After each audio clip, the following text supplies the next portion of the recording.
दोस्तों, एक बार फिर पेड़ पर लटके वेताल को राजा विक्रमादित्य उतारते हैं और कंधे पर लाद कर आगे बढ़ते हैं। वेताल हर बार की तरह राजा विक्रमादित्य को फिर से एक कहानी सुनाता है। वेताल कहता है, राजन, एक बार की बात है, चित्रकूट नगर में एक चंद्रोलोक नाम का राजा रहता था। उसे शिकार करने का बहुत शौक था। एक बार वो जंगल में शिकार करने के लिए निकला। वहां घूमते घूमते वो रास्ता भटक गया और हार थक कर वो एक पेड़ के नीचे आकर बैठ गया। आराम करते हुए उसने एक खूबसूरत कन्या को देखा। उसकी खूबसूरती राजा की आंखों में बस गई। उस लड़की ने फूलों के गहने पहने हुए थे। राजा उस कन्या के पास जाता है और कन्या से कहता है कि आप यहाँ क्या कर रही हो।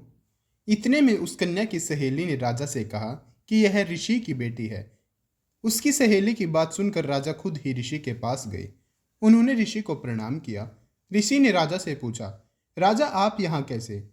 राजा ने कहा, मैं यहाँ शिकार खेलने आया था। राजा की बात सुन ऋषि ने कहा, बेटा तुम क्यों मासूम जीवों को मारकर पाप के भागी बन रहे हो? ऋषि की बात सुनकर राजा ने कहा, मुझे आपकी बात समझ आ गई है, अब मैं कभी शिकार नहीं करूंगा। राजा की बात सुनकर ऋषि बहुत खुश हुए और बोले, राजा तुम्हें जो मांगना है मांगो। राजा ने ऋषि की बेटी के साथ शादी करने का प्रस्ताव मांगा। ऋषि ने राजा की बात मान ली और बेटी की शादी राजा के साथ करा दी। शादी के बाद राजा अपनी पत्नी को लेकर अपने राज्य की तरफ चल पड़ा। रास्ते में जाते जाते दोनों को एक भयानक राक्षस मिला। वो राक्षस बहुत ही भयानक था। उसने राजा की पत्नी को खाने की धमकी दी।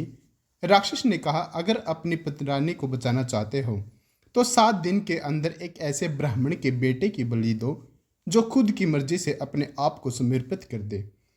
उसकी मौत के वक्त उसके माता पिता उसके साथ पकड़े। राजा बहुत डरा हुआ था और उसी डर से उसने राक्षस की बात मान ली। राजा डरते हुए अपने नगर पहुंचा और अपने दीवान को सारी बात बताई। दीवान ने राजा की पूरी बात सुनते हुए कहा, राजन आप चिंता मत कीजिए, मैं कुछ उपाय करता हूँ। फिर दीवान ने एक 7 साल के लड़के की मूर्ति बनवाई और उसे कीमती गहने और कपड़े पहनाए। उसके बाद दीवान ने उस मूर्ति गांव गांव आसपास के नगरों में भी घुमवाया। साथ ही उसने यह भी कहलाया कि अगर किसी ब्राह्मण का 7 साल का बेटा अपने आप को अपनी मर्जी से बलिदान देगा और बलि के वक्त उसके माता पिता हाथ पैर पकड़ेंगे, उसे यह मूर्ति मिलेगी और साथ ही साथ 100 गांव भी मिलेंगे। यह खबर सुनकर एक ब्राह्मण का बेटा राजी हो गया। उसने अपने माता पिता से कहा, आपको बेटे कई मिले जाएंगे। मेरे बलिदान से राजा का भला हो जाएगा और आप लोगों की गरीबी भी खत्म हो जाएगी। माता पिता ने काफ़ी मना किया, लेकिन बेटा जिद पर अड़ा रहा और अंत में माता पिता को मनवा लिया। ब्राह्मण माता पिता अपने बेटे को लेकर राजा के पास गए। राजा सभी को लेकर राक्षस के पास गया। राक्षस के कहे अनुसार राजा उस बालक की बलि के लिए तैयार हुआ और बलि के वक्त बालक के माता पिता ने उसके हाथ पकड़े। राजा ने बालक को मारने के लिए जैसे ही तलवार उठाया, बालक जोर से हंस पड़ा। इतने में ही वेताल ने कहानी बीच में रोक दी। विक्रमादित्य से हर बार की तरह सवाल पूछा कि राजन बताओ, ब्राह्मण का लड़का क्यों हंसा? राजन ने जवाब देते हुए कहा, ब्राह्मण का बेटा इसलिए हंसा क्योंकि जब भी कोई आदमी डरता है तो वो सबसे पहले अपने माता पिता को बुलाता है।